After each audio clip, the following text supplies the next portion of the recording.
Welcome back, or welcome if you're just joining us. This is the France 24 debate. We're wondering if it's back to square one for the situation between Israelis and Palestinians, what with the resumption of rockets being launched into Israel and shelling on the part of the Israelis on Gaza. With us to talk about it, Gil Mehaly, columnist for Israeli daily newspaper Yediot Aharonot, joining us from Grimentz in Switzerland, attorney John Whitbeck, who's been an advisor to Palestinian delegations and negotiators in the past, and from London, Mattia Toaldo of the European Council on Foreign Relations. We were talking about how to strike some kind of a deal between Israel and Hamas, one in which both sides can save face. And this Wednesday, there's a lot of finger-pointing going on. The Palestinian delegation saying it's all the fault of Israel, that it's all broken down. Israel announced the collapse of the negotiations when we were still negotiating, through the Egyptian mediator. This is evidence that the decision was premeditated to foil the negotiations and destroy the period of calm from the Israeli party's side. All right, that's one version of what happened. Of course, the Israeli cabinet is not painting it in that light at all. They're saying that the rocket attacks started before that. Which brings us to the other issue, which is this Wednesday, the targeting of a home, killing the wife and a child of the leader of the Al-Qassam brigades, Mohammed Deif. Hamas staunchly denies that Deif himself has been killed. Not the first time that he would have survived an assassination attempt. One columnist in a rival newspaper in Israel saying that Israel gambled on a morale boost, but it looks like Hamas's military chief got away. Is that what this was all about, targeting the home of Mohammed Deif? It seems like the idea was to eliminate him and try to strike an important point, and by that shorten this round of violence and to go back to the negotiation table. And the fact that they missed, does that prolong, in fact, the violence? Well, I wasn't there when the decision was taken. I didn't have all the information. There's a debate, a more general debate about how efficient is the strategy of eliminating Hamas leaders as against targeting more junior, less high-ranking, important commanders. The higher you go, the more ambiguous the question is. Sometimes it could yield dividends, sometimes it backfires on you. I don't have a clear-cut opinion on the subject, and we don't know what's going to happen tomorrow or after or the day after. I believe that negotiation in Cairo were not vain, that there are documents that are circulating, and that unfortunately, I'll give a very peaceful example. When you have a strike, sometimes it takes 40 or 50 or 60 days of many people suffering without a train, without hospitals, in order to get to something that was probably on the table after a couple of days. So there's this dynamic that very important compromise that are painful for both sides sometimes need, unfortunately, this kind of delivery. All right. Of course, John Whitbeck, your thoughts on this attempt to take Mohammed Deif's life. What impact will it have on what's to follow?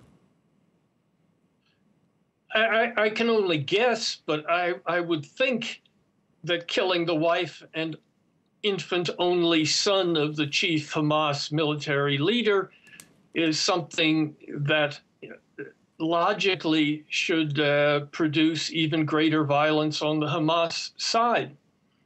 And perhaps that was even something that was sought, but it wasn't. I think it's the most logical consequence. I mean, killing families is something that we've seen a lot of in the past 5 or 6 weeks. And there can be a rational reason for that, because a lot of people, particularly young men who become militants, would welcome the opportunity to become a martyr in a good cause. On the other hand, if your militancy is going to result in having your entire family, parents, aunts, uncles, brothers, sisters, children massacred, that can give everyone serious pause about resisting the occupation. It's a reason, I mean, a lot of people have wondered why Israel has been wiping out whole families with such regularity, and that is sort of a Machiavellian but totally rational approach to trying to repress militancy and resistance to the occupation. So we're hearing from both Gil and John some Machiavellian, as you put it, John, reasonings as to why there is this targeting of this extrajudicial assassination, basically, the attempt of a military leader. I think that in most cases this was not the intended result. In the case of Mohammed Def, maybe they were ready to take a higher risk in hurting those who are not implicated, like members of his family, because he's a very valuable target. But I'm sure that in other cases they do quite a lot in order to prevent such consequences. And sometimes they succeed, sometimes they don't.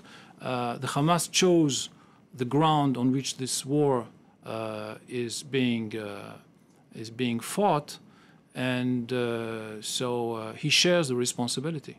Israeli cabinet ministers have stood by the decision to target Mohammed Deif. Some even go further. On his Facebook page, the hardline foreign minister, Avigdor Lieberman, writing, "This policy of quiet for quiet effectively means that Hamas is the initiator and the one deciding when, where, and how to shoot at Israeli citizens." Mattia Toaldo, under the current circumstances, who controls the narrative?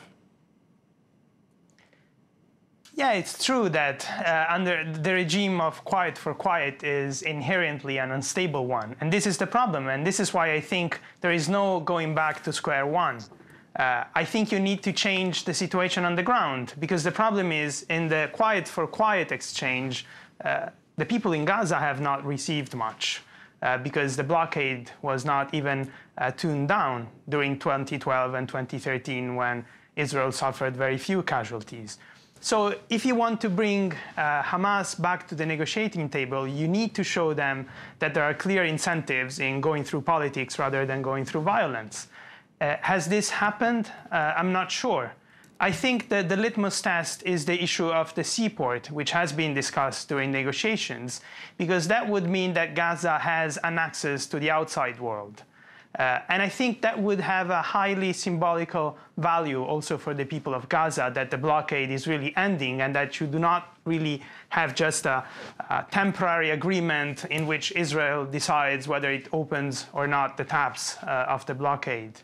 All right, so if there's no going back to square one, let's get a look at just how far they've gotten in Cairo and go to France 24 correspondent Ashraf Khalil. Thanks for joining us, Ashraf.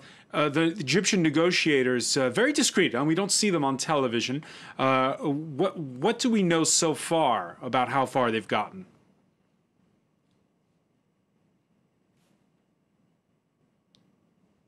Ashraf Khalil, can you hear us?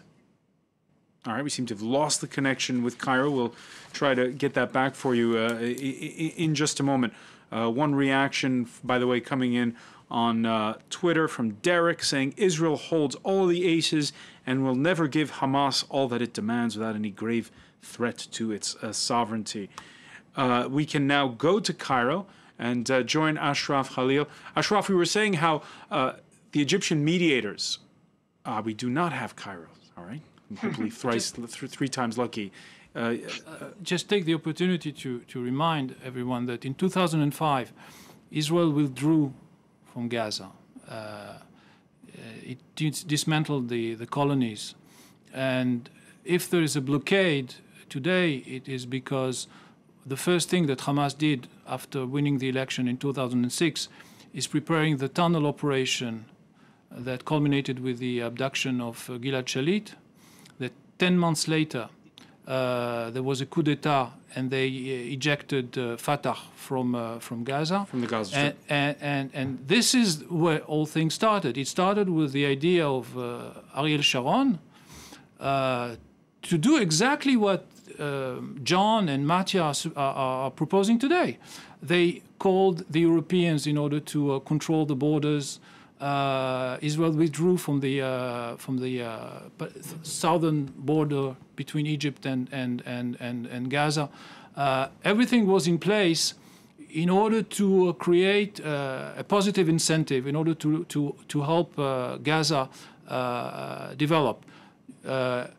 According to international law, Israel was still theoretically the occupying power, but everything was in place in order to create a positive dynamic. So 7 years later, being surprised that Israeli doesn't buy it anymore, they say, we tried it. We tried that. There were Europeans trying to control arms struggles. Where did it lead us? There's a fundamental problem of trust. John Whitbeck? Well, it's sort of hard to respond on that. I think the problem is more the lack of hope than the lack of trust. I mean, the withdrawal of the settlers from Gaza was not negotiated with anyone. It was unilaterally imposed, and immediately Gaza was turned into what many people, even in the West, and even top politicians call the world's largest open-air prison camp. I think the problem is the people of Gaza see no hope at all. For the 7 years of the siege, the world has pretended that they essentially didn't exist, except on the occasions when All right, we seem to be there'd be a flotilla in Gaza, which was always interrupted and stopped. This leads to immense frustrations. People need some hope in life. And I think if anything comes out of of the latest round of death and destruction, I would hope that some degree of hope would emerge. All right, so let's try now then, John, to get a sense of what is actually on the table. I think it's third time lucky. We can now go to Cairo and join Ashraf Khalil, our correspondent. Ashraf, we were saying how the Egyptian mediators, very discreet. We're not seeing them on the television. What do we know so far about what they've been doing in their mediation? Well, much of these negotiations have definitely taken place in a bit of a black box, which is kind of the tradition dating back to Mubarak, in that the Israeli-Palestinian file is in the hands of military intelligence and takes place very much off the radar. So you're getting little scraps of information.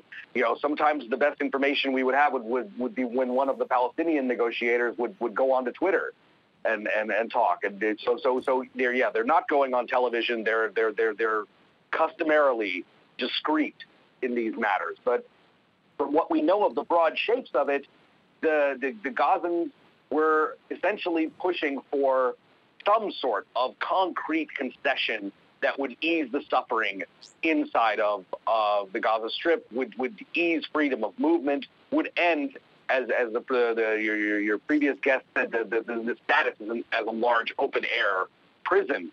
And much of that focused on, in the latter stages, on the use of the seaport, in allowing the Gazans to use the seaport and receive shipments unimpeded by the Israeli military. And I think the appeal of that for Hamas is that it didn't require the Egyptians on a daily basis. One of the real sticking points is that the only order out of Gaza that doesn't involve Israel involves Egypt. And Egypt has been very capricious, even during times of peace, with how they've treated the Rafah border crossing. Sometimes it's open, Sometimes it closes mysteriously. Sometimes it's subject to bureaucracy. Sometimes things get in and don't get in. So the seaport represented a truly independent method of getting goods in and out of Gaza. I don't know if that was ever taken seriously on the Israeli side, but it was something that was being pushed at one point from Hamas. The Israelis have, for the entirety of the negotiations, seem to be stuck on demilitarization, on, any deal, any serious negotiation would start with Hamas giving up its weapons, to which the Hamas people consistently said was a complete non-starter. Basically, I've had Hamas people say the only reason anyone's even talking to us is because we have rockets. Why would we give them up? Otherwise, we would be forgotten for years and decades at a time, as we have been in the past. And that really is indicative of their attitude. And demilitarization also has real complexities internally for Hamas, because they're not the only people with rockets. For Hamas to commit to demilitarization, they would either have to somehow get Islamic Jihad and some of the lesser militias on board, or they would have to take on Islamic Jihad and take the role of enforcer, which they don't want to do and might not be able to really effectively do. So the negotiations really never seemed to get past square one. There was a brief flurry of hope when they extended it by 24 hours, because 24 hours was such a tight deadline that it really seemed to imply that they felt they were on the verge of something. But that 24 hours didn't even last for 24 hours before the violence began again. All right, so little hope at the end of that round of negotiating, you're saying. Ashraf, two quick questions for you. First of all, how do Egyptians feel the way their new president, former Field Marshal Sisi, is handling it all? That's a very good question, and it's a very interesting time in Egypt. In the past, under Mubarak, whenever one of these rounds of violence would flare up during CAF-led in 2008, 2009, and previous rounds, it became a real domestic problem for the Mubarak government, because they looked weak. They had to face domestic protests, very strong personal sympathy with the suffering of the Gazans among the Egyptian people, marches, attempts to get sort of rogue convoys to Rafah and basically force the Egyptians to turn them away. It became a real embarrassing situation for Mubarak consistently. And at best, he looked like an equal partner in the suffering of the Gazans. And at worst, he looked like he was taking orders from the Israelis and the Americans to keep Gaza sealed up. And neither was good for him. Now, Sisi seems to be getting a bit of a free pass on this for a variety of reasons. For starters, Egyptians are a bit domestically obsessed right now. The economy is in shreds. There's barely any electricity in the country. So they're not as focused on outside as they have been in the past. And two, the way that the fall of Mohammed Morsi and the coup from a year ago played out, there's very strong levels of societal antipathy for the Muslim Brotherhood, for Islamist movements in general. Outside of the Brotherhood base, really, they are nearly hated within the country. And Hamas, by proxy, as essentially an offshoot of the Brotherhood, is taking part of that blame. So, the presence of... Go ahead. I was just going to say, and very briefly, Ashraf, the Palestinian president, Mahmoud Abbas, was scheduled to travel today to Qatar. What do Egyptians think of that? Well, one of the dynamics in the background of this is that there have been a number of attempts to launch sort of alternative mediation efforts that take the Egyptians out of the equation, because the Egyptians have barely restrained their distaste for Hamas and vice versa. And so Qatar has offered its services as an alternative mediator. Turkey has offered its services as an alternative mediator. And in some cases, the Hamas officials said, yes, we would love to talk to Qatar. We'd love to talk to anybody but Egypt. And Egypt very zealously guards its role as the sole Israeli-Palestinian mediator when it comes to Gaza. So Egypt has worked to keep Qatar out of the equation. So far, very successfully. Ashraf Khalil, many thanks for joining us today from Cairo. Let me ask you, Matteo Toaldo, who'd be the best mediator at this point? I think you need a wide array of negotiators, and you need to, have That sounds clear confusing, a wide array of negotiators. Well, you need to have, along with Egypt, probably Turkey and Qatar, you need to have the Europeans on board, you need to have the Americans, and you need to know what is the end game. What do the parties get in return for joining the negotiating table? Because I think there is an asymmetry in the interest of both parties in going back to the negotiating table. Hamas will get more bombings on Gaza. It's rain on a wet ground. It's happened before. It strengthens the legitimacy of their movement within Gaza. On the Israeli side, it's different. There is a disruption of ordinary Israeli life. If I'm not wrong, in 1 week, schools will resume in Israel. The football league will resume as well.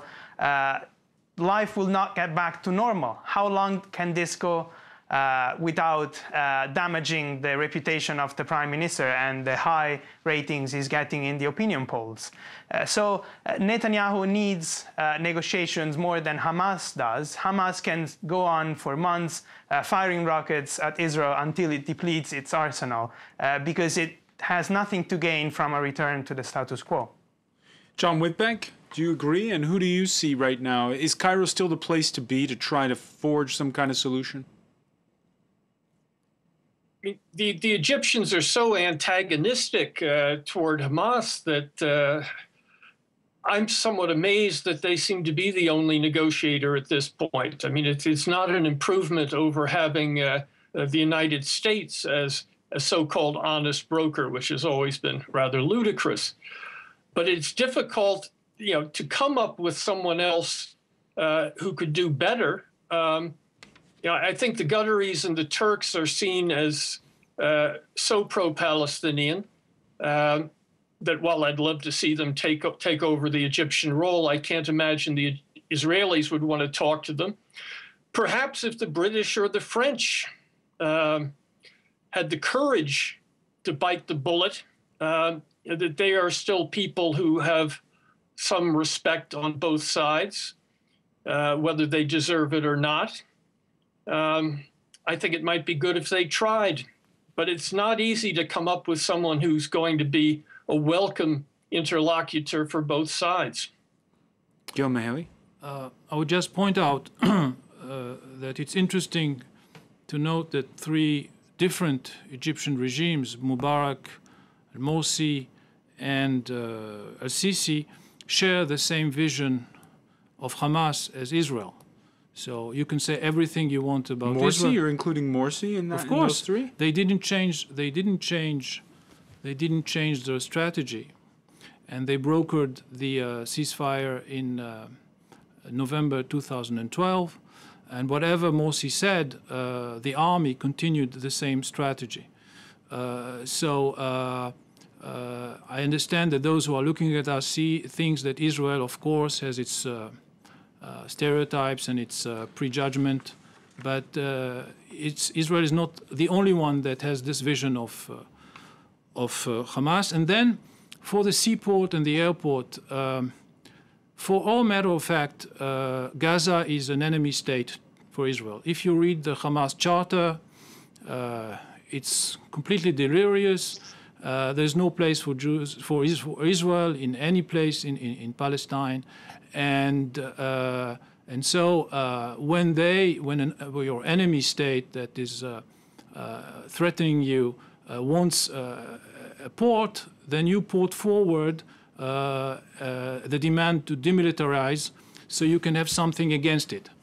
You want the moon? Okay, when you give me Venus, I'll give you the moon. But there are more concrete things on the table that can improve life in Gaza tomorrow, in another week, in another month.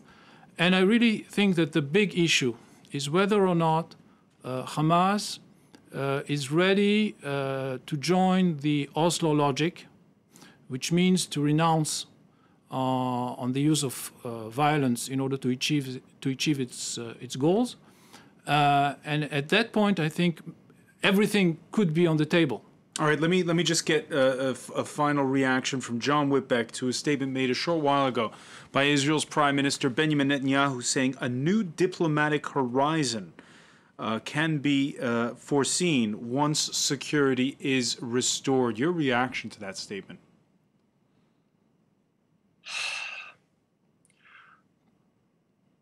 Well, I think it's going to have to require, for there to be a new diplomatic horizon, a much greater, more balanced engagement by the Western powers, which have traditionally supported Israel unconditionally, no matter what it does. If the Europeans, I mean, you can forget the Americans, they're hopeless. If the Europeans were to make clear that they're fed up with what Israel has been doing, with a 47-year occupation, and that there will be real, serious economic consequences if Israel does not behave more reasonably and take steps to achieve peace, either through a decent two-state solution or a democratic one-state solution. If they're not willing to do that, I don't see any hope, frankly. It's a slim hope, but it's the only hope. And there may be a few glimmers of signs that Europe might be ready to play an adult role. All right, a few glimmers of hope. We'll be talking about them in a future conversation. I want to thank you, John Whitbeck, for joining us today from Switzerland. I want to thank as well Mattia Toaldo for being with us from London, and Gil Mahaley. Thank you for joining us here in the France 24 debate.